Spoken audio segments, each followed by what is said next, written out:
بے وضو ہوتے، خواہ آپ طاہر ہوتے، خواہ آپ جنبی ہوتے، ہر وقت آپ اللہ کا ذکر کرتے رہتے تھے. اور قرآن مجید بھی اللہ کا ذکر ہے.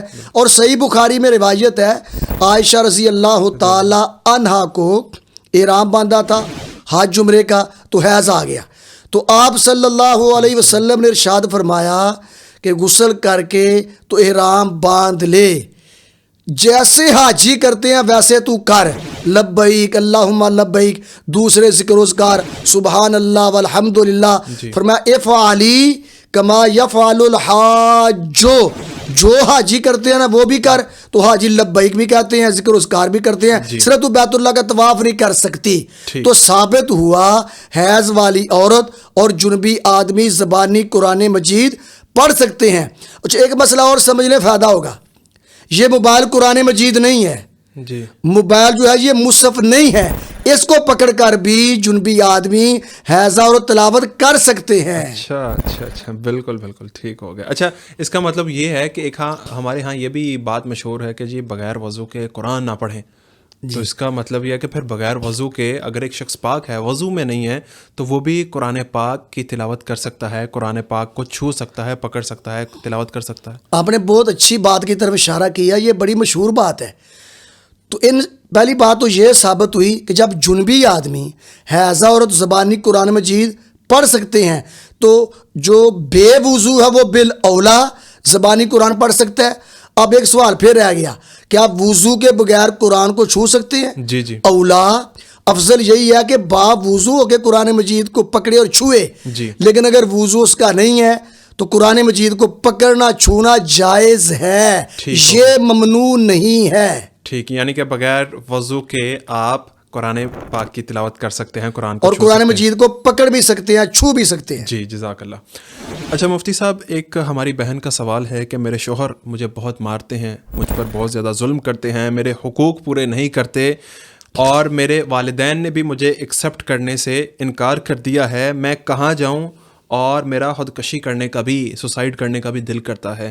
تو میرے لیے کیا حکم ہے؟ مجھے کوئی نصیحت بتا دیں یا مجھے کوئی ذکر بتا دیں، میں اس ٹینشن سے کیسے باہر آ سکتی ہوں؟ اللہ پاک قرآن مجید میں ارشاد فرماتے ہیں، ہم طرح طرح کی تکالیف دے کر، طرح طرح کے مصائب کے اندر مبتلا کر کے ضرور بھی ضرور تمہیں آزمائیں گے. بالکل. اور آخر میں کیا ارشاد فرمایا؟ وَبَشِّرِ الصَّابِرِينَ، جو مختلف مصائب کے اندر مختلف تکالیف کا سامنا کرنے کے باوجود صبر کرے، اللہ کہتے ہیں ایسے لوگوں کو خوشخبری دے دیں. پہلی بات ہے یہ ہماری بیٹی بہن صبر کرے، ہر ایک کے سامنے گلا نہ کرے، شکوہ نہ کرے، میرے ساتھ یہ ہو رہا ہے، میرے ساتھ یہ ہو رہا ہے. انما اشکو بسی و حزنی الی اللہ، رات کی طریقیوں میں اٹھ کر اللہ کے سامنے اپنا شکوہ شکایت کرے. اللہ اس پریشانی کے اندر مبتلا ہوں، اللہ اس ٹینشن کے اندر مبتلا ہوں، اللہ نہ کو آگے ہے نہ کو پیچھے ہے، صرف میرا تو ہی ہے، اللہ اس میری پریشانی کو دور کر. سب سے پہلی نصیحت ہے حقیقی صبر کرے. دوسری نصیحت ہے کہ لوگوں کے سامنے شکوے شکایت نہ کرے، اللہ کے سامنے شکوہ شکایت کرے.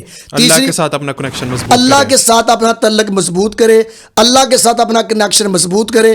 رات کو اٹھ کر تہجد کا اہتمام کرے، قیام اللیل کا اہتمام کرے، اور سورۃ فاتحہ کے بعد یہ کثرت سے پڑھے، انما اشکو بسی و حزنی الی اللہ، کثرت کے ساتھ پڑھے. امن یجیب المضطر اذا دعا ویکشف السوء ویجعلکم خلفاء الارض االہ مع اللہ قلیلا ما تذکرون.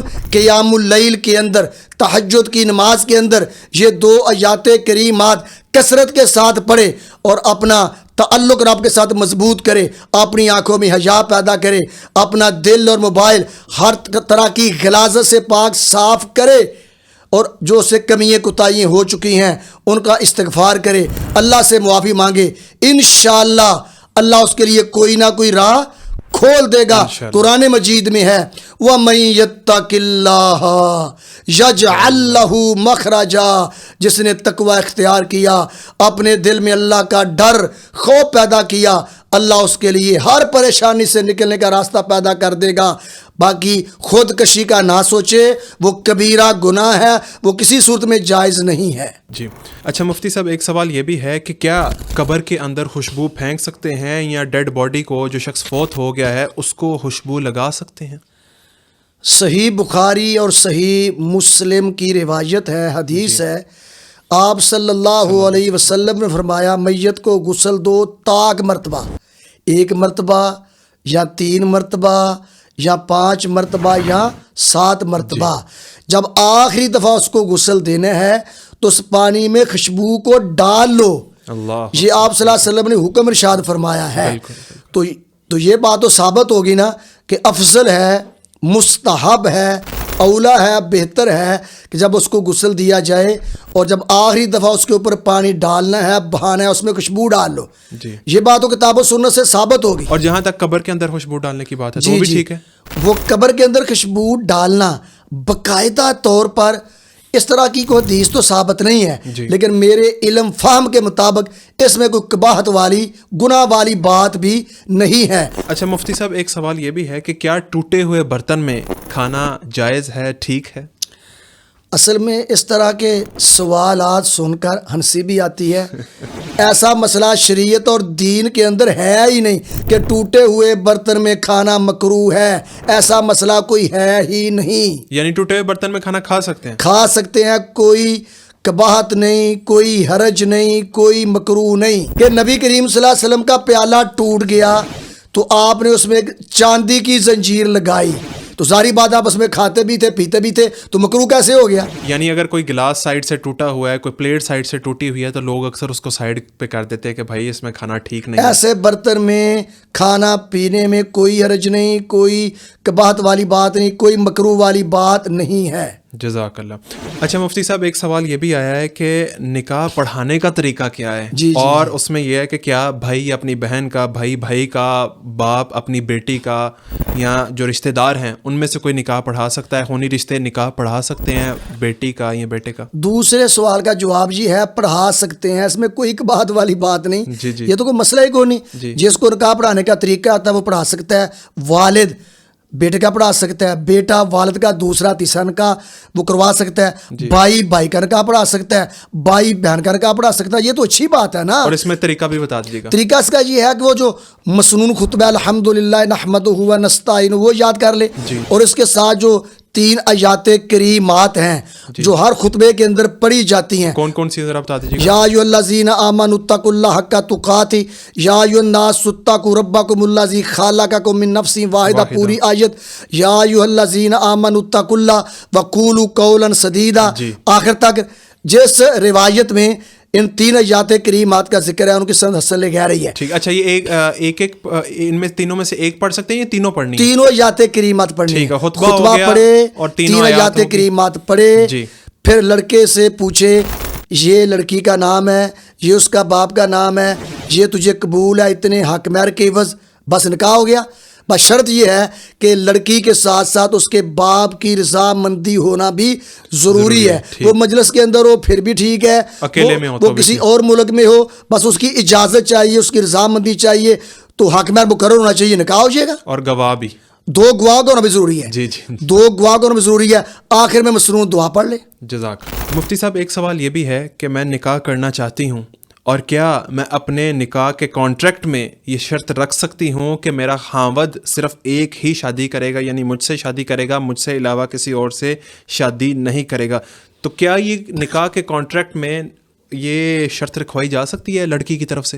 جی بالکل، لڑکی یہ شرط رکھ سکتی ہے کہ میرے نکاح کرنے کی شرط یہ ہے کہ تو زندگی بھر دوسری شادی نہیں کرے گا. اچھا، وہ شرط رکھ سکتی ہے. اگر خاوند کو منظور ہے تو شرط مان کر شادی کر لے، نہیں منظور تو وہ شرط نہ مانے، نہ سے شادی کرے. تو اگر وہ شرط مان کے بعد میں شادی کر لے تو پھر لڑکا گناہ گار ہے؟ لڑکا گناہ گار ہوگا، اور عورت کو حق حاصل ہے کہ اس کی شادی برقرار رکھے یا اس کی شادی کو توڑ دے.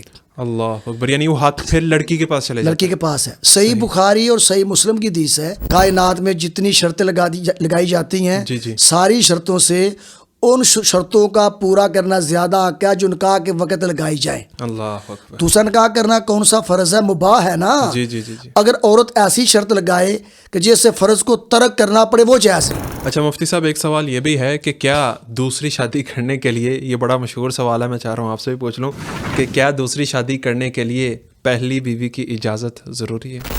اس میں کوئی دو رائے نہیں ہے. سب اہل علم کا اس پر اتفاق ہے، سب کی ایک ہی رائے ہے کہ دوسری شادی کرنے کے لیے پہلی بیوی سے اجازت لینا ضروری نہیں ہے، بلکہ اس کو بتانا ہی ضروری نہیں ہے. اللہ. شریعت کے باقی قواعد ہیں ان کو مد نظر رکھیں. جسے شادی کرنی ہے اس کی رضامندی ہو، اس کے ولی کی رضامندی ہو، جی. دو گواہ موجود ہوں، حاکم مقرر ہو. جی. باقی جو شریعت کی وہ حدود ہیں ان کا خیال رکھیں، ان کو پوری کریں.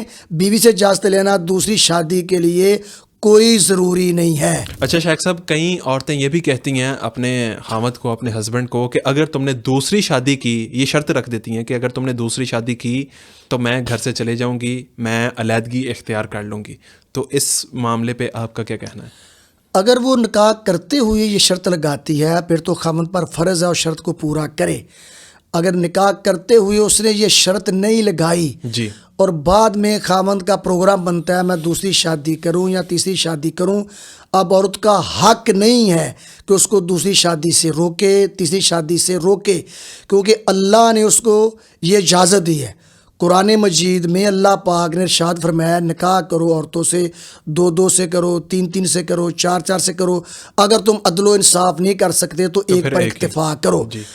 تو عورت کو یہ حق حاصل نہیں ہے کہ اس کو دوسری شادی سے روکے، تیسری شادی سے روکے. اگر وہ روکتی ہے تو وہ کبیرہ گناہ کا ارتکاب کر رہی ہے، اپنے خالق مالک کو ناراض کر رہی ہے. اللہ اکبر و کبیرہ.